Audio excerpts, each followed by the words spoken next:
All right, welcome back to Personality Crisis. We're here with our guest today, Dr. Brooke Harrington from Dartmouth.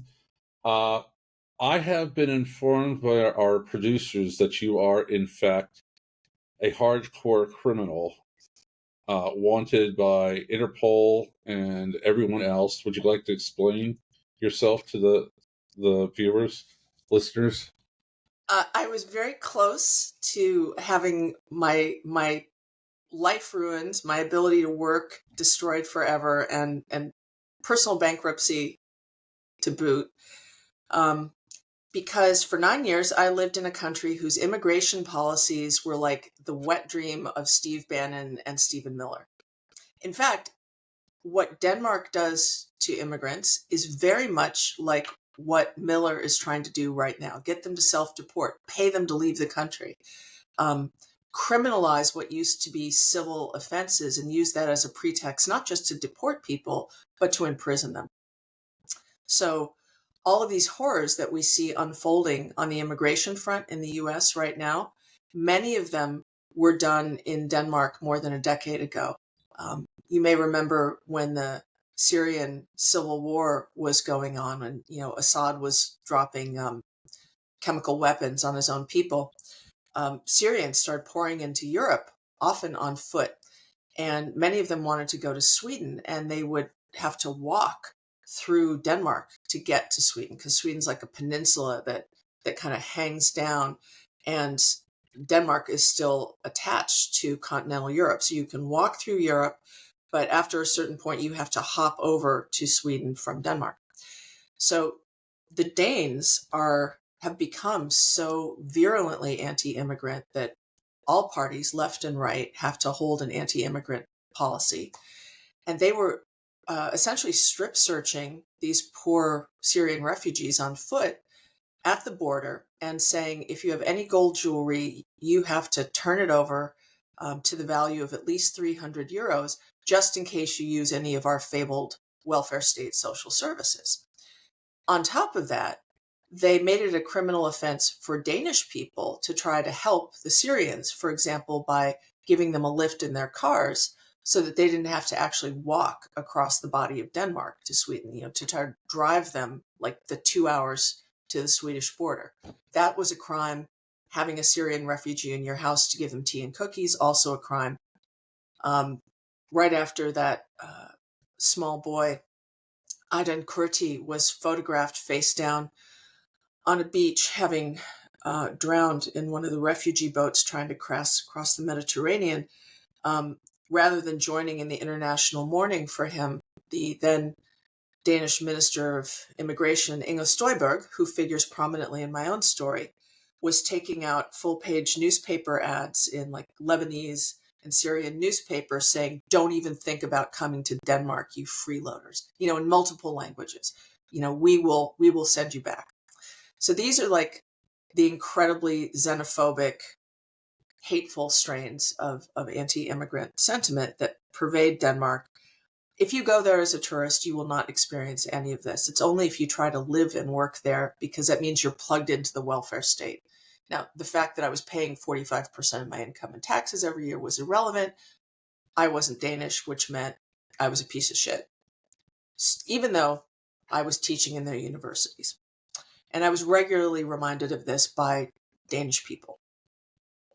But in 2016, I published my first book on offshore finance, Capital Without Borders. It was translated into Danish and became a bestseller.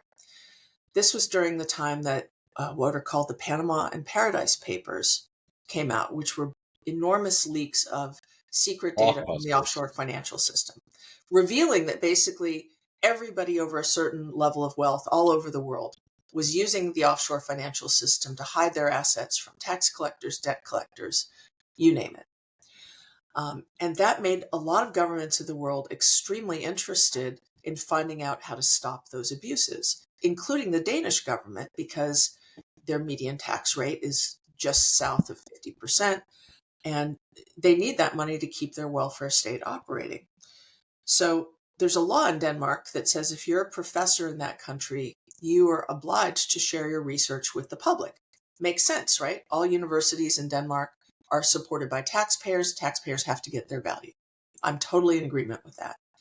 So I get a call from the Danish parliament saying, basically being invited to testify before Congress about my research and inform lawmakers about what they could use my research for to stop abuses of the offshore system.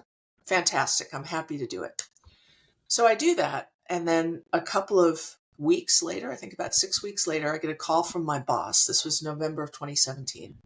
And I thought it was going to be a call to congratulate me on winning a research award, which I also just found out about. But no, she was calling me to say, police are going to be coming to your door because apparently you've violated your work permit by giving that talk to Parliament. And I'm like, police? But I can't say no to Parliament. It's the law. She's like, yeah, I don't know. Whatever, just giving you the heads up. So it turned out, and I didn't understand this until about 2 weeks later when I actually got to talk to a lawyer who knew what he was talking about. He was like, look, you're in deep, deep shit.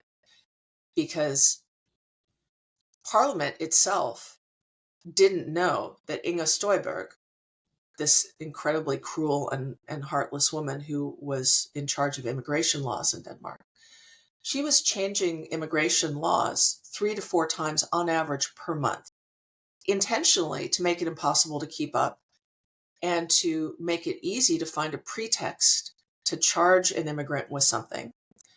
And by charging them with a criminal offense, you therefore get a pretext to deport them. So it was a kind of entrapment. They didn't really intend to trap white American college professors, but they weren't too upset about it either. It was sort of like catching a dolphin in the tuna net. The tuna they were after were brown people and particularly Muslims. You may remember that back in the first decade of the 2000s, a Danish newspaper called Jyllands-Posten published an infamous editorial cartoon that depicted the Prophet Muhammad with a turban that was a bomb. And this created international furor and boycott of Danish products, and even some attempted terrorist attacks. So Denmark really, really has a problem with Muslim immigrants in particular. And they've created numerous laws to make life very unpleasant for those folks. But in order to remain a member of the European Union, Denmark can't make laws that specifically target people by nationality or by religion. If you can do that, but you'll get kicked out of the European Union, and Denmark doesn't want that. So what they do is they make laws that criminalize activity by people who are not EU passport holders. So if you're like an Afghan refugee or a Syrian refugee living in Denmark, you probably don't have an EU passport. But also Americans, for the most part, working in Denmark generally don't have EU passports either. I didn't at the time, and that wasn't a problem, except when I made this error of giving an invited lecture to Parliament, because Inga Støjberg had made this rule that said, if you do any work outside the 4 walls of the organization that sponsors your residence and work permit in Denmark, and you are not an EU citizen, that's a crime. They could have just made it a civil offense, but it was a crime, and it was criminalized specifically to provide a pretext for deportation. And when I got the news about the charges against me in November of 2017, I wasn't the only one. There were about a dozen other people, like Russian citizens, people from Brazil or what have you, all of whom were researchers working for like Novo Nordisk or teaching in the Danish universities. All of us had done something outside the 4 walls of the Danish institutions that sponsored our work permit. I, for example, had coached my then very young son's basketball team at elementary school on a volunteer basis, of course. That was a crime. The Danish state didn't know about that. They only knew about the high profile thing I'd done for the parliament. But all of those things were crimes. And that sort of illustrates how absurd the whole rule is. Could So I intervene? Is it sure still thing. this way? I don't follow Danish politics as closely as I should, but to make a long story short, police did show up at my house and pounded on the door, and I hid under my desk with my son because I was afraid they were going to arrest me and put him in foster care or something, or take him away from me in some way. Um, I eventually I used what I knew as a sociologist to fight this, um, and eventually I succeeded in basically shaming the Danish state to such an extent that 6 months later, they changed the law so that what I did was no longer a crime. And that caused the charges to drop automatically. So I'm free and clear. And now there's a law called the Lex Harrington, the Harrington law in Denmark, which says that if you are on a researcher or academic work permit in Denmark and you don't have an EU passport, you are allowed to do work, paid or unpaid, outside the four walls of the organization that sponsors your residence in Denmark. So a tiny, tiny little carve out, Carve an out. exception to this extremely xenophobic rule. Now, is Frau Stoiberg still there? No, actually, it turned out she was up to some unsavory illegal activities herself. She got booted out of office. But as I said, I haven't kept up as closely as I might have with Danish politics. I was very eager to leave it all behind me. I think she has made some sort of resurgence, but I'm not sure if she holds political office now. That's crazy. You know, a couple years ago, gosh, it was more than a decade now, a fellow named Anders Breivik in Norway shot up a bunch of school kids who were at a socialist summer camp. Oh, I remember that. That was a big thing.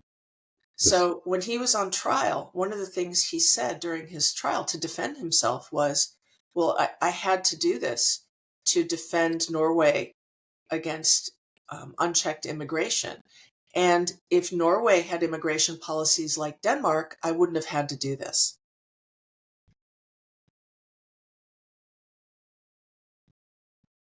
So every time Bernie Sanders talks about what a wonderful place Denmark is and why can't we have a welfare state like theirs, I get like cartoon character steam coming out my ears because the secret sauce of the Danish welfare state, the way you get people to pay a median 45% income tax rate with joy or compliantly, is you first have to convince them that only people exactly like them will get benefits. This is a country of just south of 6 million people, extremely ethnically homogeneous, extremely few immigrants of any kind, um, radically different from the US. So you can convince people there that only ethnic Danes will get the benefits of these enormous tax payments you're making. And that is how you get people politically to go along with this taxation scheme that supports the welfare state. You can't do that in a country of 330 million people, 30% of whom are immigrants. It just doesn't work. You cannot make the argument that only people like you, whatever you is, will get benefits. It's never going to happen. So you have to find other ways to get people to pay the big taxes that support a generous welfare state. Right now, we're in the bottom half in terms of OECD countries and our rates of taxation. We're pretty dramatically undertaxed compared to other developed countries.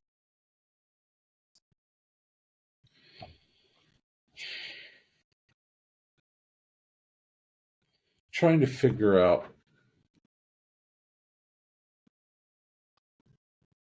how does this tie in with the goals of how do the goals of people like Stoiberg and Stephen Miller and whatnot tie in with what we were talking about earlier, the oligarchs and their goals? How is there a nexus, a meeting point? What I think it's a hatred of humanness, their own and others. Because I wish I could show you a picture of my great grandparents who immigrated to the United States from southern Italy. They were not a promising looking bunch of people. They were tiny little swarthy people who were illiterate. They were peasants. And they went on to settle in Chicago and have 6 children, like Stephen Miller's nightmare. Nothing about them would suggest that they would be big contributors to society. They're not the kind of people who would take up Donald Trump's offer to buy a $500,000 golden visa, whatever it is he's trying to sell to get like a residence permit in the US. People like Stephen Miller and Inga Stuyberg think there are good immigrants and bad immigrants, and you can tell by looking at them. And there's like a color chart. If you're paler than a paper bag, you're probably going to be okay. If you're darker than a paper bag, go back to where you came from. My ancestors would never have passed that test in a million years.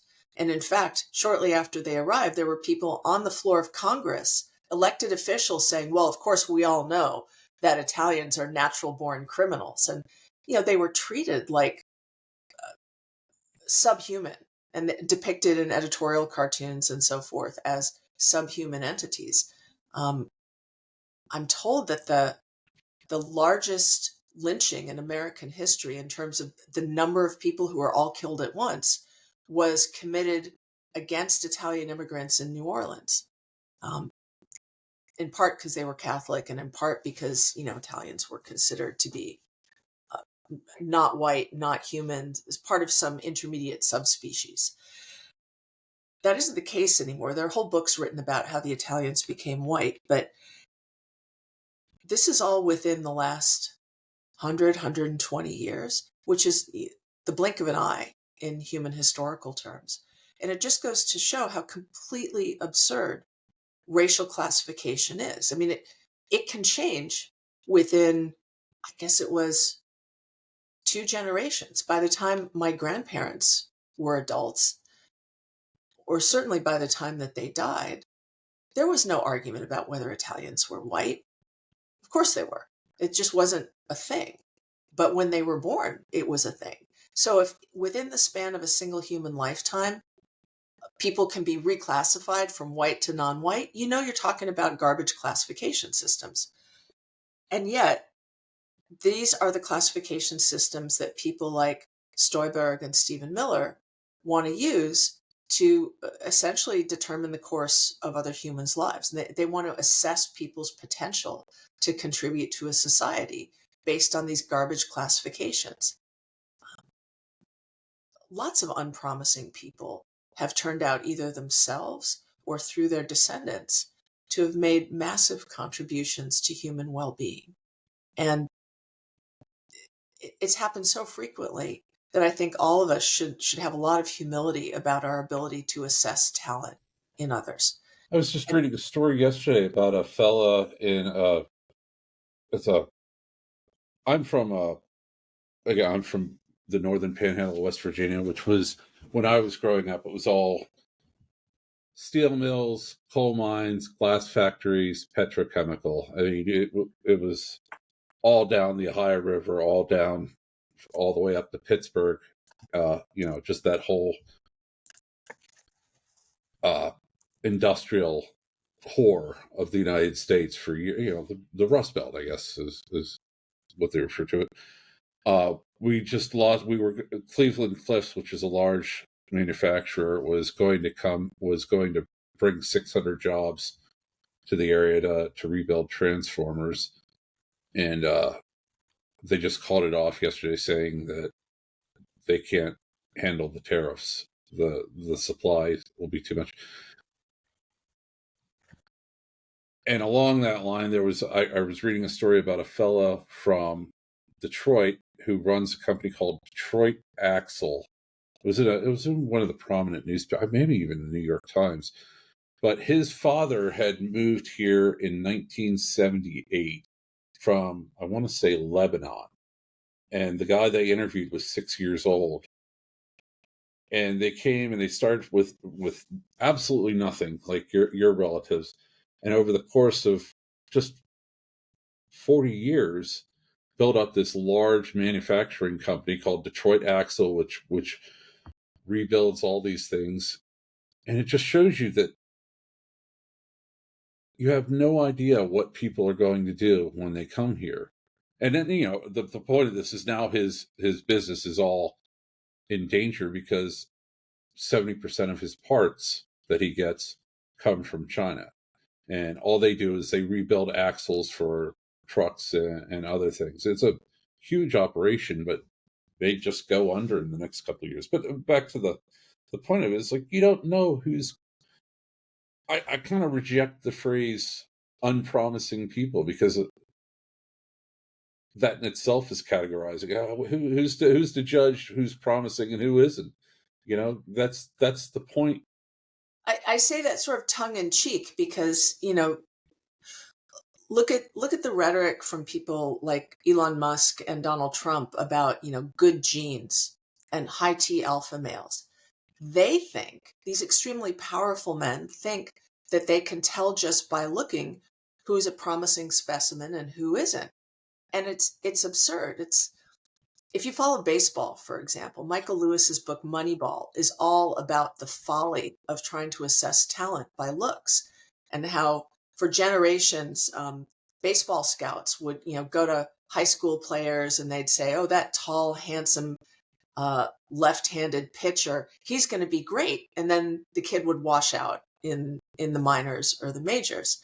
And then along comes sabermetrics and the idea of actually looking at how people perform rather than how they look, like actual meritocracy in baseball.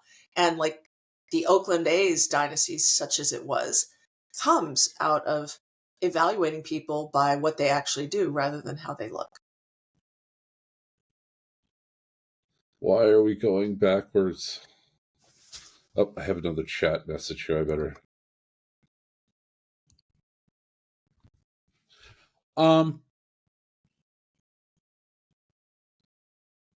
How do they square this with the fact that so many of them themselves are immigrants?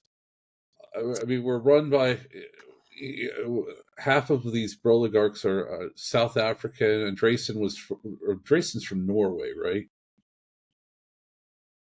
Mark I actually Andreessen. don't know where he's from. I would imagine, based on his surname, that at least his family is Scandinavian, but I don't know of his Yeah, because origins. he was with the Mozilla and all that in the I early days. remember.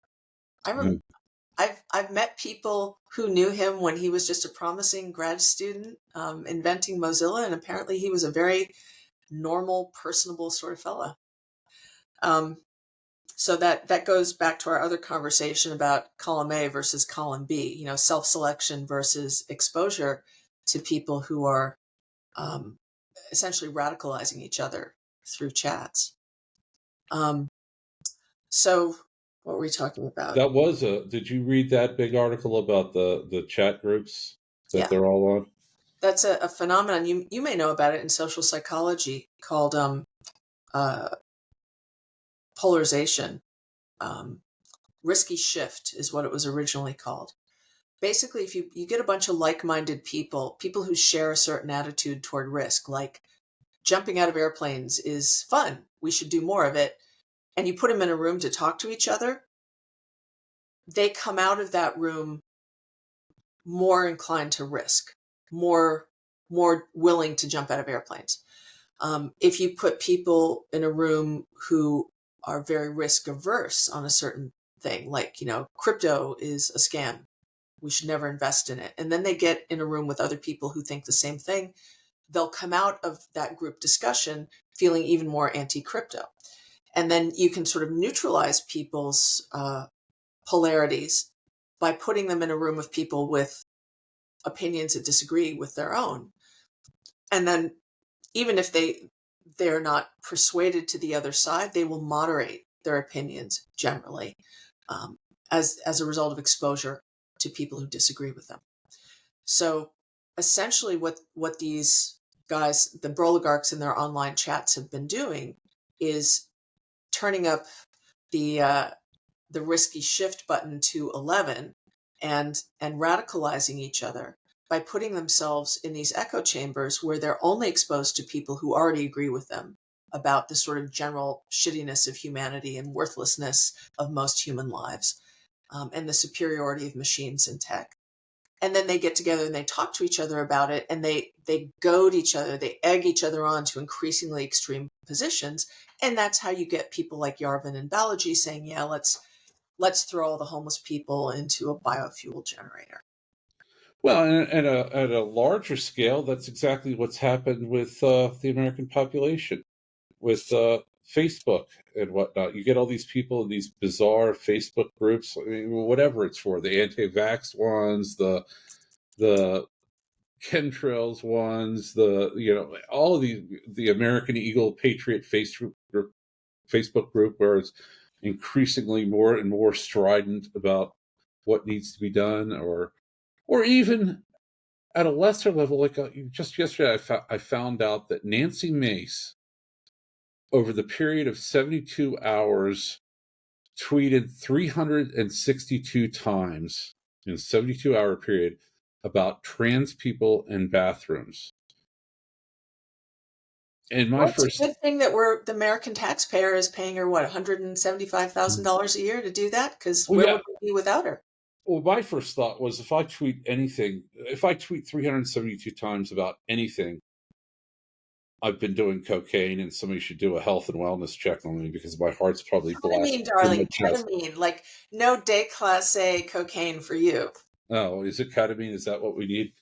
Yeah. But it's like, back to what we were saying about it, them pushing each other to extremes. I was like, is there a competition between MTG and Boebert and Nancy Mace to see which one of them can be the craziest?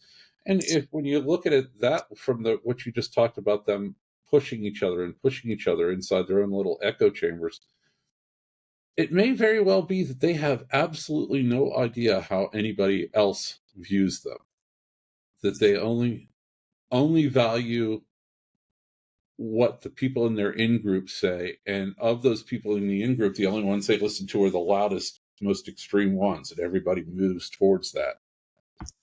Well, this is probably the fodder for another segment, but I think there is hope, and that while they do care most about what their immediate peers, or what we call in sociology their reference group, thinks of them, they are sensitive to the public puncturing their impression management efforts. It is embarrassing, and it changes their behavior when the public as a whole says, no, we don't like you. We don't like what you're doing. You should stop. Well, speaking of stopping. Yeah, they're sending me chat messages. I would love to have you back, because I still haven't gotten to the things I wanted to talk about, which were the offshore Oh yeah, we didn't banking. really talk about that. No, we didn't talk about that at all. But so perhaps we could have you back in the future. That would be awesome. Sure, anytime. But I'd like to, on behalf of the other guys, I'd like to thank you for your time. Thanks for sharing some interesting stuff with our both of our viewers. And I guess that's it for me. Thank you again. Thank you. That was really, really fun. I'd be quite happy to talk to you again. And yeah, let's do this more often. I'm always happy to talk to people who know about Festinger and Goffman. Makes for good conversation. All right. Well, take care, Brooke. And I'm still new to this whole podcast thing, so I don't know how to end this. So